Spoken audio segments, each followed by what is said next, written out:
இலக்கை நோக்கி டுவர்ட் த கோல் இந்த நிகழ்ச்சிக்கு உங்களை அன்புடன் வரவேற்கிறோம். Praise the Lord. ஆண்டவராகிய இயேசுவின் இனிய நாமத்தில் உங்கள் எல்லாருக்கும் அன்பின் வாழ்த்துக்கள். 20ஆம் சங்கீதம் 4ஆம் வசனம். அவர் உமது மன விருப்பத்தின்படி உமக்கு தந்தருளி உமது ஆலோசனைகளை எல்லாம் நிறைவேற்றுவாராக. நல்ல ஒரு சந்தோஷமான வார்த்தை. மன விருப்பத்தை நிறைவேற்றுவார் அப்படின்னு நான் நினைக்கிறதெல்லாம் ஆண்டவர் எனக்கு தருவார், நான் கேட்கறதெல்லாம் கர்த்தர் எனக்கு கொடுப்பார். அப்படி அல்ல.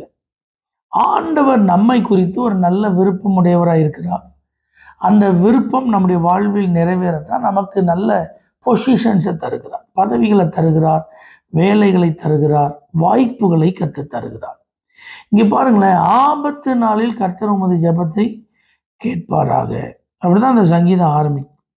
யாக்கோபின் தேவனுடைய நாமம் உமக்கு உயர்ந்த அடைக்கலமாவதாக. பரிசுத்த ஸ்தலத்திலிருந்து அவர் உமக்கு ஒத்தாசி அனுப்பி சியோனிலிருந்து உண்மை ஆதரிப்பாராக. பின்னாடிலாம் நீங்கள் பார்த்தீங்க அப்படின்னா ரதங்களை குறித்து மேன்மை பாராட்டுறவங்க, குதிரைகளை குறித்து மேன்மை பாராட்டுறவங்களாம் முறிந்து இடறி விழுந்தார்கள், நாங்களோ எழுந்து நிமிர்ந்து நிற்கிறோம்.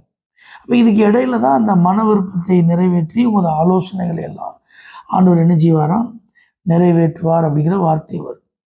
அப்போ இந்த இடத்துல சிலர் பாருங்க, தங்களுடைய வில்லை குறித்து தங்களுடைய ஈட்டியை குறித்து மேன்மை பாராட்டுறாங்க. அப்போ வில்லை கையாளுவது, ஈட்டியை கையாளுவதெல்லாம் திறமை, அனுபவம், அதில் அவங்க பயங்கர எக்ஸ்பர்ட்ஸ். சிலர் ரதங்களை குறித்து, சிலர் குதிரைகளை குறித்து என்ன செய்கிறாங்களாம், மேன்மை பாராட்டு. அதில் அவங்களுடைய பலம், ஸ்ட்ரென்த், அதை நினச்சி நாங்கள் யாரும் வீழ்த்த முடியாத ஒரு படை அப்படின்னு நினச்சிட்டு இருக்காங்க. ஆனால் இங்கே தாவீதின் சங்கீதம் இதில் அவனுடைய எண்ணமெல்லாம் எப்படி இருக்குன்னா, ஏன் திறமை இல்லை ஆண்டவரே, என்னிடத்தில் இருக்கிற ஏன் பலம் அல்ல ஆண்டவரே, எனக்கு உம்மிடத்திலிருந்து தான் ஒத்தாசை. நீர் தான் யாக்கோபின் தேவனாய் இருந்து என்னை ஆதரிக்கணும். இந்த யுத்தம் என்கிற இந்த ஆபத்தான நாட்களிலே நீங்க என் ஜெபத்தை கேட்கணும். இந்த யுத்தத்திற்காக தன்னுடைய அமைச்சரவையில் இருக்கிற ஆட்களோடு அமர்ந்து ஆலோசனை பண்ணும்போது கர்த்தரை முன்னிறுத்தி இவங்க இதெல்லாம் செய்யறதுனால அவங்க சொல்றாங்க, அவர் உமது மன விருப்பத்தின்படி உமக்கு தந்தருளி உமது ஆலோசனைகளை எல்லாம் நிறைவேற்றுவாரார். அப்ப புரியுதா, தேவனுடைய பிள்ளை தோல்வி அடையக்கூடாது, தேவனுடைய பிள்ளைகளுக்கு வெற்றி நிச்சயம். அப்ப அந்த வெற்றியை கர்த்தர் எப்படி கொடுக்கிறாரு, தன் பலத்தை சார்ந்திருக்கிறவர்களுக்கு அல்ல, தன்னுடைய திறமையை நம்பி இருக்கிறவர்களுக்கு அல்ல, கர்த்தரையே சார்ந்திருப்பவர்கள்.